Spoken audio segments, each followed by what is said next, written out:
El acontecer de América Latina, Estados Unidos y el mundo con Red Mundial de Noticias. A través de Radio Cántico Nuevo. Red Mundial de Noticias con Johnny Romero. Comienza ahora. Hola, ¿qué tal? Aquí está la información en Red Mundial de Noticias. Aquí están los titulares de las más importantes noticias ocurridas en el mundo hasta este momento. Cabello dice que hasta ahora son 100 los fallecidos en ataque de Estados Unidos a Venezuela. Cientos de miles atienden llamado de Petro a movilización contra amenazas de Trump a la soberanía. Kass planteó a Perú abrir un corredor humanitario para migrantes irregulares desde Chile. Claudia Sheinbaum traza ruta de política exterior ante diplomáticos mexicanos. Trump retira a Estados Unidos de 66 organizaciones internacionales, incluidas 31 entidades de la ONU. Un agente de ICE mata a disparos a una mujer durante una operación contra la migración ilegal en Minneapolis. Fue un honor hablar con el presidente de Colombia. Trump y Petro hablan por teléfono y acuerdan reunirse en la Casa Blanca. Aquí están las noticias. Bogotá. El presidente de Colombia, Gustavo Petro, mantuvo una conversación telefónica con su homólogo estadounidense Donald Trump, en la que acordaron reunirse próximamente en Washington. La conversación entre ambos mandatarios se produce en medio de lo que ha sido un constante cruce de acusaciones y amenazas que se recrudeció tras la operación estadounidense en Venezuela el pasado sábado, que culminó con la captura de Nicolás Maduro y su esposa. En los últimos días, Trump no descartó llevar a cabo una operación similar en Colombia y llegó a decir que Petro debía cuidarse el trasero. Tiene fábricas de cocaína, tiene fábricas donde se hace esta droga. Y sí, creo que voy a seguir con mi primera declaración. Está haciendo cocaína y la está enviando a Estados Unidos. Se tiene que cuidar su trasero, dijo Trump en una rueda de prensa. Sin embargo, ayer miércoles, el tono cambió radicalmente. Trump dijo que había sido un honor hablar con Petro y que éste le llamó para explicarle la situación relacionada con las drogas y otros desacuerdos. Agradecí su llamada y su tono y espero reunirme con él próximamente. El secretario de Estado Marco Rubio y el ministro de Asuntos Exteriores de Colombia están coordinando los detalles del encuentro. La reunión tendrá lugar en la Casa Blanca en Washington, D.C., escribió Trump en un mensaje en su red social Truth Social. La Embajada de Colombia en Estados Unidos confirmó la llamada y aseguró que el gobierno de Petro agradece el tono constructivo de Washington. En un comunicado, la delegación diplomática señaló que durante la llamada se abordó la cooperación bilateral y ampliación de la agenda conjunta de los dos países.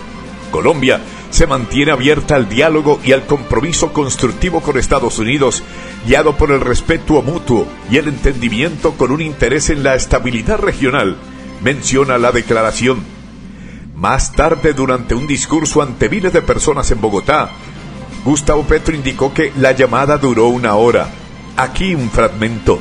Dice Trump, claro, palabras tienen que ser seguidas de acciones. Fue un gran honor hablar con el presidente de Colombia, Gustavo Petro, quien me llamó. Yo fui invitado a hablar con él y no dije que no, casi no llego en punto porque veníamos de afuera. Quien me llamó para explicar la situación de las drogas y otros desacuerdos que hemos tenido. Agradecí su llamada y su tono y espero reunirme con él próximamente.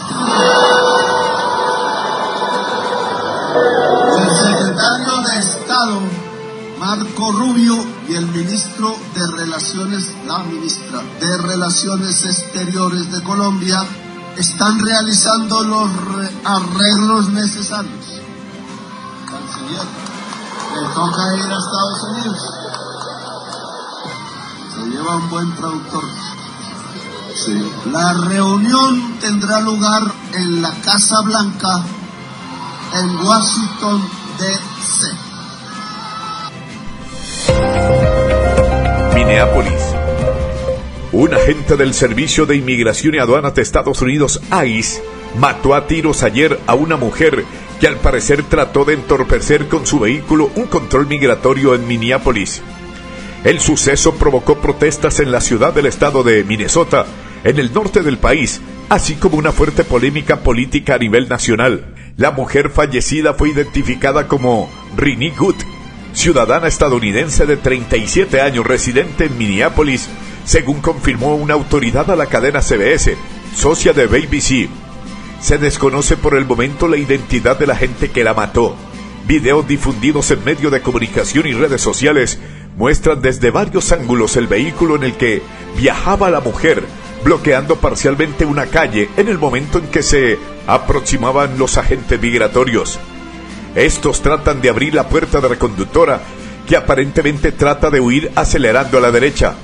Uno de los agentes, que trataba de bloquear el paso del vehículo, responde con varios disparos hacia el asiento de la conductora, cuyo auto acaba fuera de control y empotrado contra otro que se encontraba estacionado. Los videos no dejan claro hasta qué punto el vehículo en marcha llegó a tocar al agente. Tras el incidente, se concentraron cientos de manifestantes en el lugar, ubicado cerca de algunos de los negocios de inmigrantes más antiguos de la ciudad y a menos de 2 kilómetros del lugar donde George Floyd murió a manos de la policía en 2020.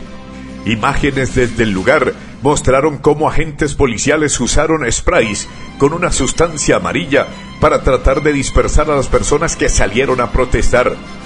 Las autoridades federales interpretan que el disparo fue un acto de defensa propia, mientras que las de Minneapolis y el estado de Minnesota consideran que la gente disparó de forma injustificada, ya que la víctima no estaba poniendo en peligro su vida. El presidente Donald Trump declaró que las imágenes son algo horrible de ver y alegó que la conductora se comportaba de forma muy desordenada, obstruyendo y resistiendo, y que luego atropelló de forma violenta, deliberada y cruel al agente de ICE, quien parece haberse disparado en defensa propia. La secretaria de Seguridad Nacional, Kristi Noem, quien se encontraba de visita en Texas, describió el incidente como un acto de terrorismo doméstico contra el servicio migratorio. Según su versión, la conductora intentó atropellar a los agentes y los embistió con su vehículo, lo que llevó a uno de ellos a disparar para protegerse a sí mismo y a las personas que lo rodeaban. Más tarde, en rueda de prensa, Noem culpó a los líderes demócratas locales por no hacer cumplir las leyes federales, lo que, según ella, hizo necesaria la presencia de agentes federales en la ciudad.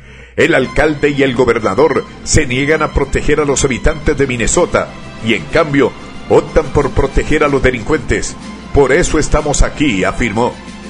Esa caracterización fue duramente rechazada por el alcalde de Minneapolis, Jacob Frey, quien calificó la versión del gobierno federal de basura. Frey condenó el despliegue de más de 2,000 agentes federales en las áreas metropolitanas de Minneapolis y South Paul, como parte de la más reciente ofensiva migratoria del gobierno de Donald Trump.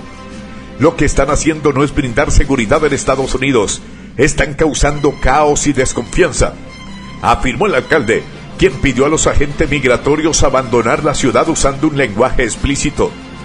Tras asegurar que había visto los videos del incidente, Frey aseguró que no se trata de un caso de defensa propia. La muerte de la mujer de 37 años es, según los datos disponibles, el quinto fallecimiento vinculado a operativos migratorios recientes en grandes ciudades del país.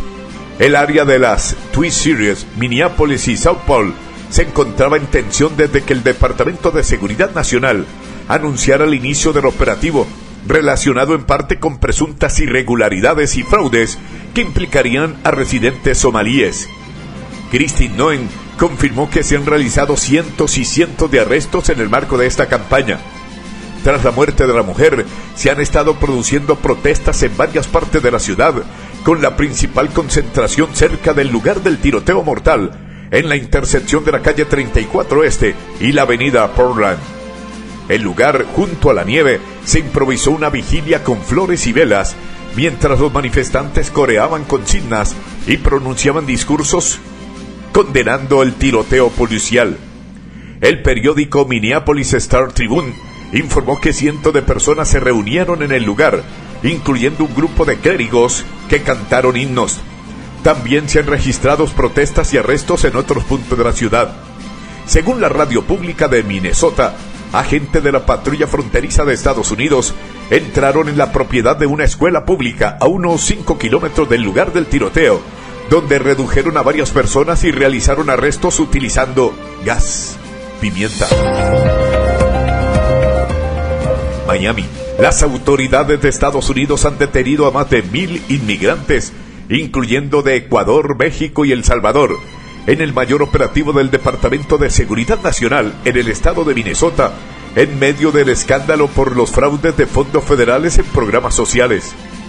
El DHS informó en un comunicado del millar de detenciones de asesinos, violadores, pedófilos y miembros de pandillas en Minnesota, incluidas más de 150 aprehensiones de extranjeros ilegales, lo que constituye la mayor operación migratoria en lo que va de 2026. La dependencia resaltó la detención de ecuatorianos, incluyendo el de Tomás Espín Tapia, fugitivo buscado por homicidio en Ecuador, y un depredador sexual, en cuyo arresto participó en persona la secretaria de Seguridad Nacional Kristi Noem, quien se desplazó a Minnesota, gobernado por el demócrata Tim Walz. Además, publicó imágenes de migrantes detenidos de México, El Salvador, Laos, Vietnam y Liberia. Vamos a exponer y entregar cuentas por el fraude desenfrenado y la criminalidad ocurriendo en Minnesota, declaró Noem.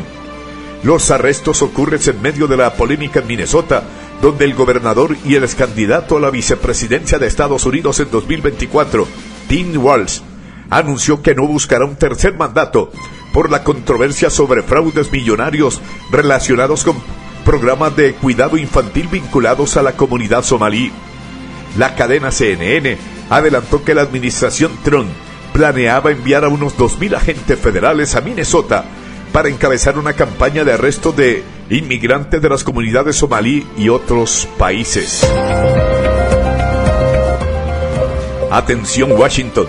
El presidente de Estados Unidos, Donald Trump, firmó una orden ejecutiva para retirar al país de 66 organizaciones internacionales y dejar de suscribir distintos tratados internacionales que a su criterio son contrarios a los intereses nacionales, incluyendo la retirada de 31 entidades de la Organización de las Naciones Unidas. La orden presidencial instruye a todos los departamentos ejecutivos y agencias a cesar la participación y el financiamiento de 35 entidades no vinculadas a la ONU y 31 organismos del sistema de las Naciones Unidas, tras una revisión ordenada por Trump para evaluar la membresía y apoyo financiero de Estados Unidos a grupos que considera contrarios a su soberanía y prioridades económicas. La iniciativa fue compartida por la Casa Blanca y detalla que entre las entidades no pertenecientes a la ONU figuran el Panel Intergubernamental sobre Cambio Climático, IPCC, la Agencia Internacional de Energía Renovable, IRENA, el Foro Mundial sobre Migración y Desarrollo y la Coalición de la Libertad en Línea. Entre las organizaciones de la ONU, de las que se retirará, figuran la Convención Marco de las Naciones Unidas sobre el Cambio Climático, el Fondo de Población de la ONU, UNFPA, y el Programa de las Naciones Unidas para los Asentamientos Humanos, entre otros. El documento oficial señala que la medida responde a que estas instituciones operan de manera contraria a los intereses nacionales, la seguridad, la prosperidad económica o la soberanía de Estados Unidos, y buscan agendas globalistas que no se alineen con las prioridades de Washington. La Casa Blanca aseguró que los retiros terminarán la financiación de contribuciones de los contribuyentes estadounidenses a estos organismos y permitirán al país reorientar recursos hacia prioridades internas y políticas que favorezcan su independencia. El anuncio se enmarca en una amplia retirada de Estados Unidos del organismo multilateral, que ya incluyó la salida del país de la Organización Mundial de la Salud, el Consejo de Derechos Humanos de la ONU, así como la salida de Estados Unidos del Acuerdo de París sobre el Cambio Climático 2025. Ciudad de México. Durante los trabajos del tercer y último día de la reunión de titulares de embajadas y consulados, Red 2026, la presidenta de México, Claudia Sheinbaum Pardo, llamó a las y los representantes de México en el exterior a asumir el momento de transformación histórica que vive el país y a alinear su labor diplomática con los objetivos trazados para este año. En Palacio Nacional conversamos con embajadoras, embajadores, cónsules y el equipo de la Secretaría de Relaciones Exteriores sobre el momento histórico que estamos viviendo, así como los planes para 2026, anunció la mandataria desde sus redes sociales. Durante un mensaje dirigido al cuerpo diplomático, la mandataria subrayó la importancia de que las embajadas y consulados acompañen este proceso desde sus respectivas sedes en un contexto internacional marcado por tensiones políticas y cambios geopolíticos. Por su parte, el canciller Juan Ramón de la Fuente, quien encabezó los trabajos de la Red 2026, presentó un balance de las actividades realizadas a lo largo de 3 días de sesiones, así como las prioridades que guiarán el trabajo de las representaciones mexicanas durante el año. Entre los ejes centrales destacan el fortalecimiento de la protección y asistencia consular, la proyección internacional de los cambios en la vida pública del país y la reafirmación de México como un actor que se conduce con base a los principios establecidos en su Constitución. De acuerdo con la Cancillería mexicana, la reunión sirvió como espacio de coordinación para definir la estrategia diplomática de México en el corto plazo, con énfasis en la atención a connacionales y el posicionamiento del país en el escenario global. Ciudad de México. La Fiscalía General de la República de México informó de la detención en el Estado Central de Puebla de Eduardo N., el servidor público señalado por su posible participación en peculado y delincuencia organizada en una investigación vinculada con el exjefe de Seguridad Pública Federal, Genaro García Luna, hoy preso en Estados Unidos. En un mensaje a medios, el vocero de la Fiscalía y titular de la Fiscalía Especial en Investigación de Asuntos Relevantes, Ulises Lara, detalló que la captura fue realizada por agentes de la Policía Federal Ministerial y derivó de una indagatoria de la Fiscalía Especializada en materia de delincuencia organizada. El funcionario señaló que entre diciembre de 2008 y agosto de 2013, el detenido presuntamente suscribió contratos de servicio para diversos centros federales de readaptación social que estaban bajo la responsabilidad de García Luna cuando encabezó la Secretaría de Seguridad Pública entre 2006 y 2012. Lara afirmó que la aprehensión se logró mediante labores de inteligencia y coordinación con el Gabinete de Seguridad del Gobierno de México y que Eduardo N. será presentado ante la autoridad judicial que lo requiere. La Fiscalía enmarcó el caso en una línea de investigación sobre presunta canalización de recursos a empresas aparentemente controladas por García Luna, de acuerdo con lo expuesto en el mensaje. Asimismo, la Fiscalía recordó que dentro del mismo caso, en días recientes, fueron detenidos Jesús N. y María N.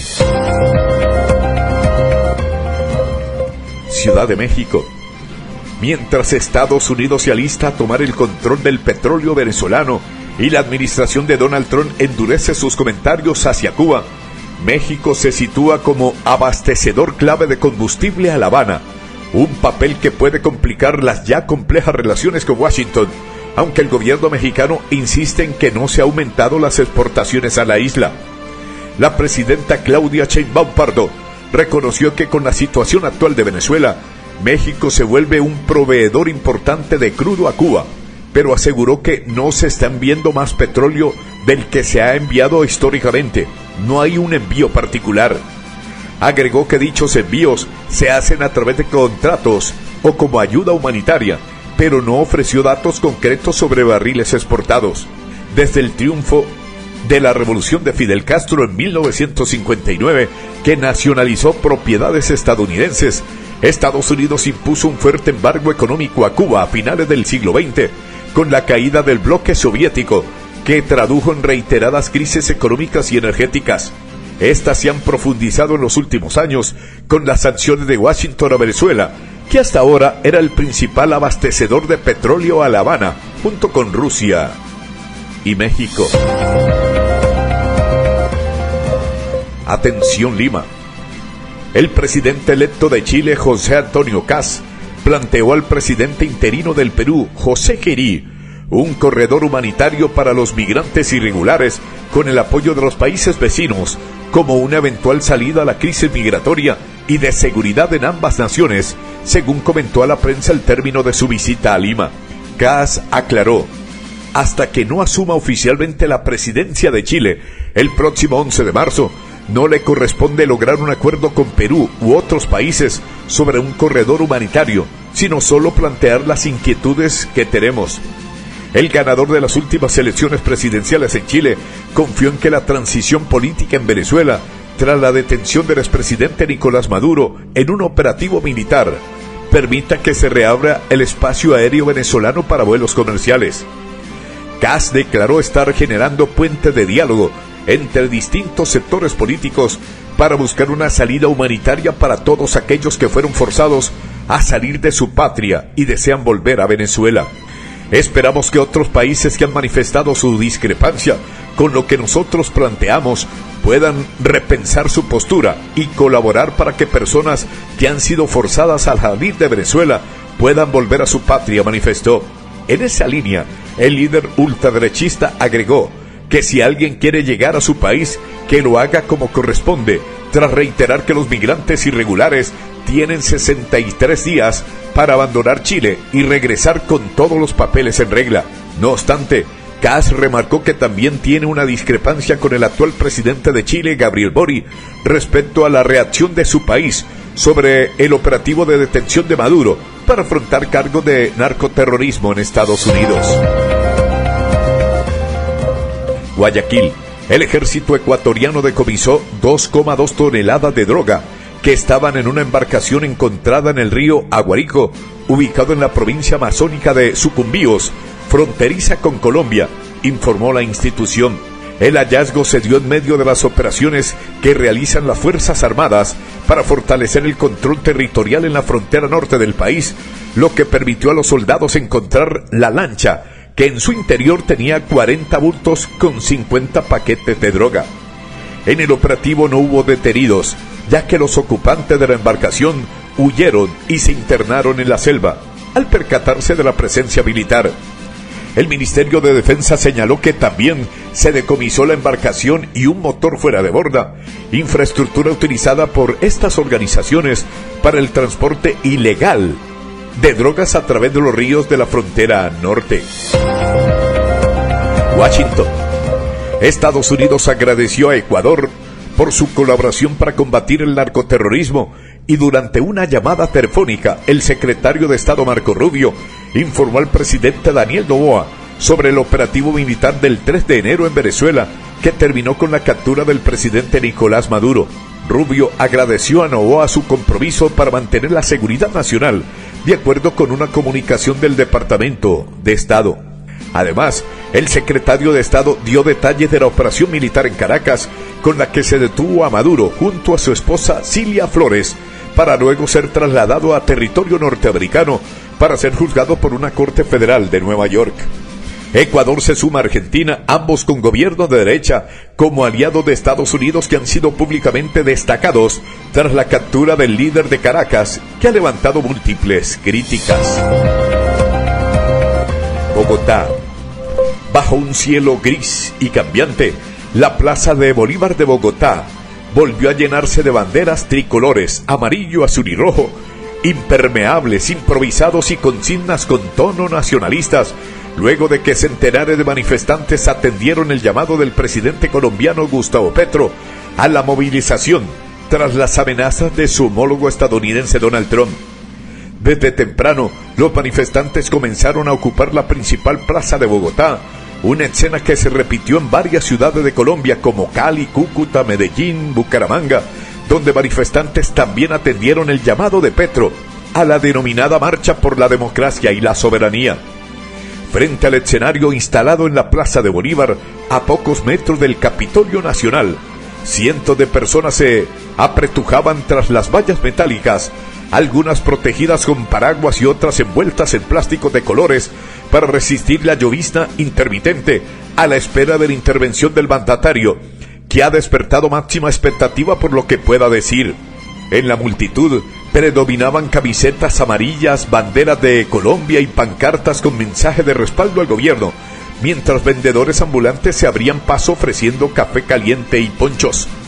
En este escenario, los carteles marcaron el pulso político de la jornada, ya que sobre telas rojas y pancartas blancas se leían mensajes como «Respete a Colombia», en alusión a Trump, «Petro no es narcotraficante» y «Gracias Petro», junto a mensajes de apoyo y a iniciativas gubernamentales como la reforma pensional, que espera el visto bueno o el rechazo de la Corte Constitucional. Asimismo, algunos afiches impresos de forma artesanal y otros producidos por organizaciones políticas mezclaban consignas de respaldo al gobierno con críticas a Estados Unidos y alusiones a una supuesta injerencia extranjera, mientras banderas rojas y tricolores se agitaban frente a la fachada de piedra de la Catedral Primada. Caracas. El ministro del Interior y número 2 del chavismo, Diosdado Cabello, aseguró que el ataque ejecutado por Estados Unidos el pasado sábado, que concluyó con la captura del presidente Nicolás Maduro y su esposa Cilia Flores, ha dejado hasta ahora 100 fallecidos y otra cantidad parecida de heridos, dijo. Terrible el ataque contra nuestro país, eso es cierto, eso es una verdad, afirmó el funcionario, que dedicó su programa Con el Mazo Dando, transmitido por el canal estatal venezolana de televisión, a la pareja presidencial, a los que consideró mártires de la operación militar estadounidense en el país suramericano.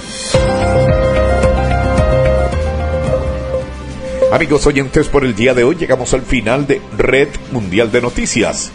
Mi amigo personal Federico Santiago y Johnny Romero les acompañamos. Les invitamos mañana a nuestra emisión diaria de noticias. Que el Señor les bendiga. Hasta pronto. Bye.